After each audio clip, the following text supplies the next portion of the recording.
Srbija je trebalo da bude jedna od 5 zemalja na trasi gasovoda Južni tok, kojim će se ruski gas transportovati od Rusije ispod Crnog mora preko Bugarske, Srbije, Mađarske i Slovenije do Italije. Odlukom Rusije od projekta se odustalo. Nisu prihvatali evropska pravila korišćenja gasovoda.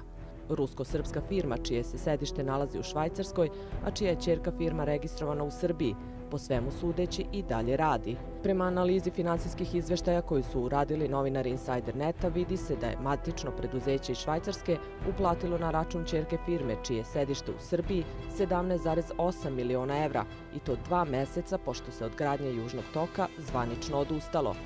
Za osnivanje i rad rusko-srpske kompanije koja je osnovana zbog izgradnje Južnog toka, vlada Mirka Cvetkovića još 2008. godine ovlastila je Dušana Bajatovića, koji je kao kadar SPS-a postao direktor Srbijagasa.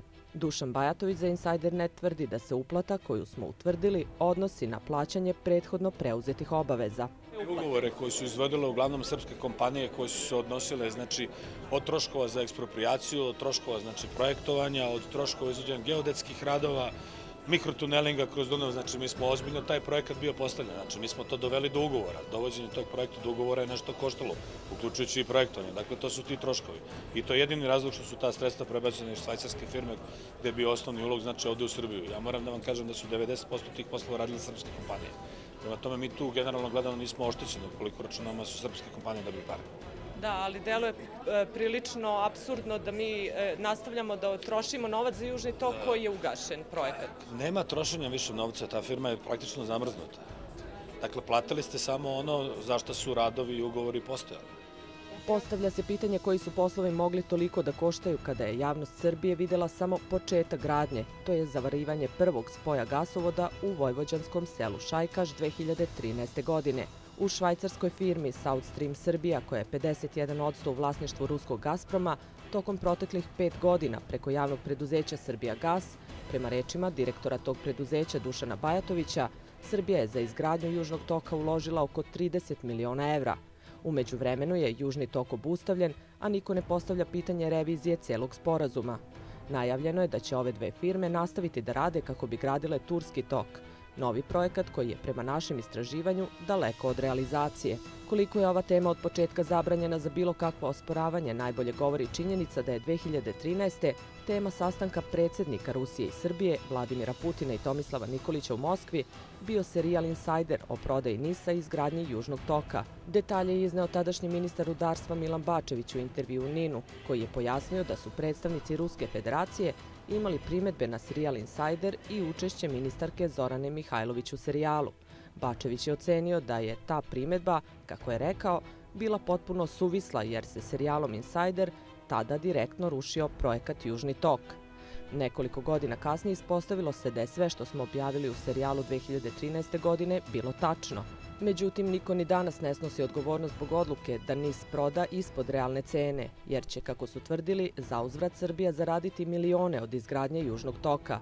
Javnosti Srbije 2008. godine tadašnji predstavnici države objašnjavali su da je srpsko-ruski sporazum nešto najbolje što je moglo da se dogodi za Srbiju. Sporazum je suštinski značajan za dalje produbljivanje saradnje dve zemlje. Veoma smo zadovoljni što ruska strana, što Rusija, što Gazprom, kao jedna respektabilna ruska kompanija, danas nastupa na srpskom tržištu, od današnjeg dana postaće i naša srpska kompanija. Blagodet ove saradnje i danas potpisanog sporazuma osetit će svaki građanin u Srbiji.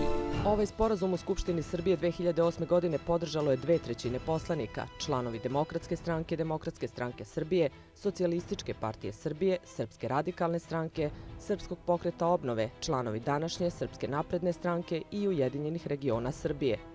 Kada smo 2013. godine radili serijal Energetski nesporazum, u kojem su otkriveni brojni dokazi o tome da je Srbija jedina zemlja koja je napravila brojne ustupke ruskoj strani zbog izgradnje Južnog toka, većina onih koji su bili odgovorni za takvu situaciju odbijali su da odgovore na pitanja. Zašto zbog serijala iz 2006? Zato što ste vi najbolja moguća produkcija koja postoji, ali kad ste pravili taj serijal, jedan čovjek je dao izjavu, ja sam šteo tog čovjeka da tužim, pošto on ima adresnu ekipu Ja nisam htio tužim vas, nego njega. Vi mi to niste omogućili. Ja od tada ne želim da učestvujem u vašoj emisiji.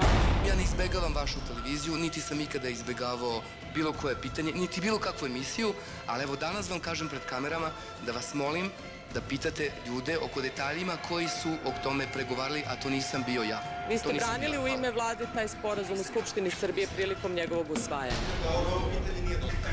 Izvinite, molim vas, vi sad pravite, vi igrate simultanku sada sa svima nama ovde. Znate zbog čega koristimo priliku? Zato što niko neće da odgovori na pitanje. To morate da razgovarate sa onima koji su radili u tom vremenu. Bili ste ministar energetike prilično dugo i znam da ste vi pravili i izveštaj o Jugorosgasu, između ostalog, a i posljedice energetskog sporazuma i danas su aktuelne.